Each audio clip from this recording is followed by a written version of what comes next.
Crois-tu que tu as beaucoup donné et maintenant ça suffit, tu devrais te relâcher un peu? Ou as-tu les sentiments d'inachevé et tu as juste envie de tout abandonner?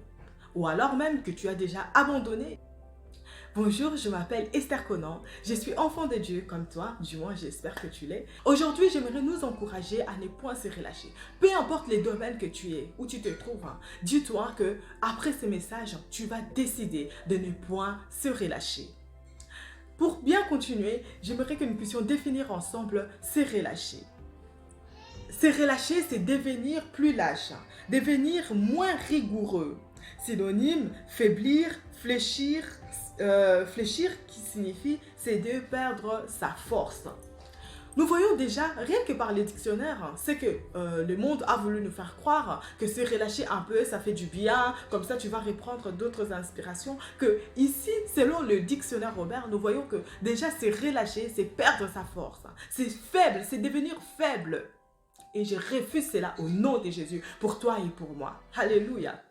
Proverbe chapitre 18, verset 9 nous dit « Celui qui se relâche est frère de celui qui détruit. » Or, nous savons que celui qui détruit, c'est le diable. Oh, nous ne sommes pas du diable, nous sommes le frère de Jésus-Christ. Donc ça veut dire que nous devons ne point nous relâcher. Nous devons décider d'être ensemble avec Christ. Donc ça veut dire construire et non détruire au nom de Jésus. Alléluia. Galates chapitre 6, verset 9 nous dit « Ne négligeons pas de faire le bien.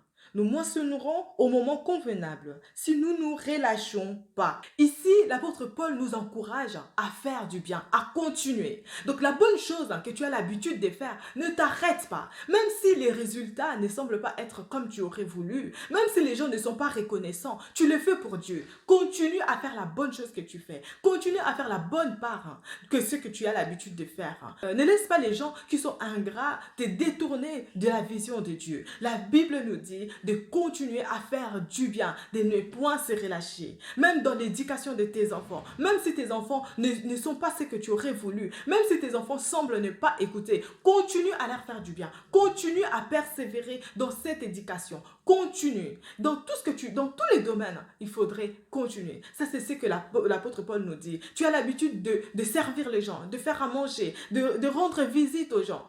Continue de faire ces biens-là parce que tu auras ta récompense. Même si ce n'est pas venant de ces personnes, mais le Seigneur fera en sorte qu'un jour tu seras dans le besoin. C'est quelqu'un d'autre peut-être qui viendra te rendre visite. C'est quelqu'un d'autre qui viendra te rendre ces services que tu as l'habitude de faire. J'aimerais encourager une personne de dire continue de faire le bien que tu as l'habitude de faire. Nous allons lire Hébreux chapitre 6, versets 11 à 12.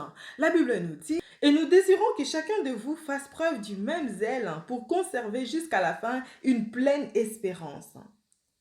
Ainsi, vous ne vous relâcherez pas, mais vous imiterez ceux qui, par la foi et la patience, reçoivent l'héritage promis. » Dieu veut que nous soyons zélés, que nous ayons une espérance dans ce que nous faisons. Car l'espérance nous empêche de s'endormir ou de s'ennuyer. Comme des athlètes, nous devons nous entraîner dur et s'attendre à notre récompense.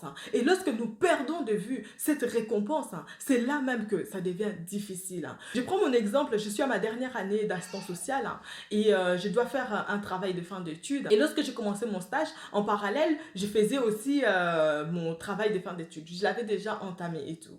Et après mon stage, je me suis dit, je vais un peu me détendre, histoire d'avoir de nouvelles inspirations. Je vais un peu me relâcher parce que ça commence à être difficile, surtout en période de Covid. Je reconnais que ce n'est pas facile et tout. Et après maintenant, pour reprendre, pour recommencer à nouveau, ça m'a mis du temps. Et donc, c'était pas facile, mais il fallait se remotiver. Il fallait voir la récompense. La récompense, c'est mon diplôme. Je compte terminer mes études cette année et je dis par la grâce de Dieu, ça arrivera, je vais le terminer cette année. Et donc, il fallait repenser à ça. Contrairement à ce qu'on nous a appris dans le monde en disant que oui, c'est détendre un peu, ça fait du bien, se relâcher, ça fait un peu du bien, il faut lâcher prise. Mais ici, nous voyons clairement que lorsque tu te relâches, tu deviens faible. Et quand tu deviens faible, pour recommencer encore à la hauteur, à la dimension où tu étais déjà en train d'opérer, c'est difficile. Même pour ta vie de prière, tu dis, ah oui, aujourd'hui, je suis trop fatiguée, je vais un peu me relâcher. Demain, je suis trop fatiguée.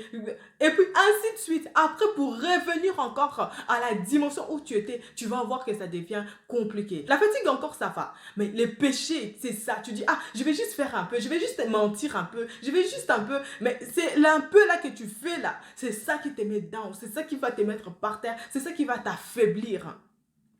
Et cela ne soit pas ton partage au nom de Jésus.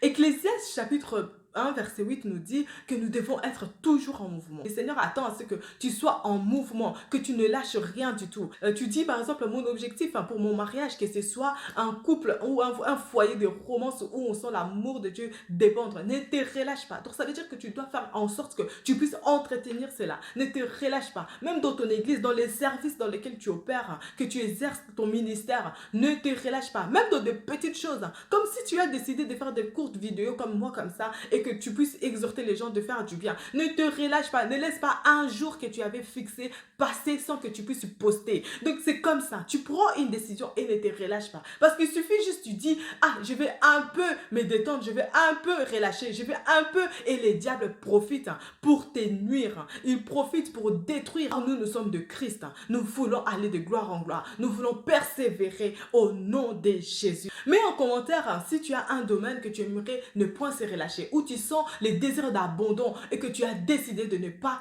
te relâcher. Mets-le en commentaire. Je lis tous les commentaires et j'y réponds. Quant à moi, c'est vraiment mes études. Cette année, j'ai décidé de terminer mes études. Je ne veux pas me relâcher. Nous allons persévérer. Même si ce n'est pas facile, nous allons persévérer. Et j'aimerais t'encourager, toi aussi, qui sens ces sentiments d'abandon, d'inachevé, et que tu as envie de tout arrêter, de tout mettre stop. Je te dis de persévérer. Je te dis ne relâche point. Parce qu'il suffit juste que tu te relâches un peu. Après, tu vas regretter. Tu vas te dire, oui, j'aurais dû continuer. Oui, c'est ça le but du diable. Il te propose de te relâcher un peu parce qu'il sait qu'une fois tu te relâches, pour revenir, ça sera difficile car tu vas t'affaiblir. Ça sera difficile de revenir. Et le but pour lui, c'est que tu puisses échouer. Oh non, la Bible dit, vous triompherez toujours. C'est notre triomphe. Vois les triomphes de Dieu dans ta vie. Vois les triomphes. Vois que le Seigneur veut se glorifier à travers toi. Et ne te relâche pas. Alléluia. Même si tu as commencé tes entreprises et ça prend du temps à démarrer, les résultats ne sont pas optimales comme tu aimerais que ça puisse être.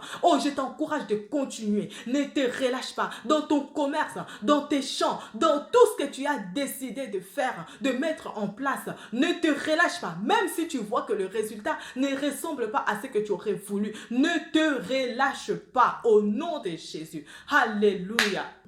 Nous sommes arrivés à la fin de cette vidéo. Mon objectif est vraiment de nous encourager de ne pas se relâcher. Peu importe le domaine dans lequel nous nous retrouvons, dans tout ce que nous faisons, de ne point se relâcher. Dans tes amitiés, lorsque tu as repéré, le Seigneur t'a révélé que telle personne, c'est une personne de destinée. Alors prends ces nouvelles, continue à entretenir cette relation. Dans ton foyer, parfois nous voyons des foyers se détruire juste parce qu'ils se sont relâchés. Ils se disent plus bonjour parce qu'ils se sont disputés la veille et ils dorment dans la colère et après ils se parlent plus et après ça devient compliqué et puis voilà et jusqu'au divorce. Mais si tu décides, tu dis je ne relâcherai pas, je ne dors pas sous ma colère, je veux parler toujours, je veux communiquer avec mon conjoint, avec mon fiancé, tu mets tout en œuvre en fait pour ne point se relâcher, pour qu'il n'y ait pas de déchirure, pour qu'il n'y ait pas de faiblesse, pour qu'il n'y ait pas des écarts qui se créent. Tu feras la gloire de Dieu se manifester. Même dans le domaine de nos études, parfois nous sommes fatigués, mais si tu t'assois sur ta table, tu dis Seigneur, je fais ma part, ça veut dire je vais étudier et fais le reste. Alléluia. Le Seigneur va se glorifier. C'est une preuve de foi de se dire Seigneur, j'étudie parce que je sais que tu vas réussir, parce que je sais que tu as dit dans ta parole que vous triompherez toujours. Tu fais ta part. Il suffit juste de faire ta part et le Seigneur fera le reste. Alléluia. Vraiment, encourageons-nous. Soyons de ceux-là qui ne vont point se relâcher. Merci de m'avoir suivi. Merci d'être là. Merci à vous qui êtes abonnés. Et si tu n'es pas abonné, je t'invite à t'abonner. Clique sur le bouton et mets un commentaire. Qu'est-ce que tu vas mettre en place pour ne point se relâcher? Quel est ce domaine où tu luttes et tu as décidé aujourd'hui de ne point se relâcher? On se retrouve samedi prochain pour une nouvelle vidéo, si Dieu le veut. Que Dieu vous bénisse. Bye bye.